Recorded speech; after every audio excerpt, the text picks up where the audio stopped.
ஒரு சிறிய கிராமத்தில் செந்தில் என்ற விவசாயி வாழ்ந்து வந்தான். இயற்கையை நம்பியவனாக இருந்த அவன் விவசாயம் செய்தான். ஒரு வருடம் கடுமையான வறட்சி காரணமாக பயிர்கள் அனைத்தும் கருகி போனதை கண்டான். நம்பிக்கை இழக்காமல் கடன் வாங்கி மறுபடியும் விவசாயம் செய்தான். ஆனால் அடுத்த ஆண்டு கனமழையால் நிலம் சேதமடைந்தது. அவன் ஊரில் இருந்தவர்கள் சொன்னார்கள், செந்தில், உன் முயற்சி வீண்.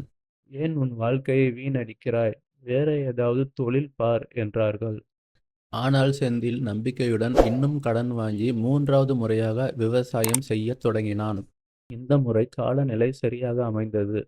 நல்ல விளைச்சல் கிடைத்தது. 3 ஆண்டுகள் அவனை இழிவாக பார்த்தவர்கள் இப்போது அவனை பாராட்டத் தொடங்கினார்கள்.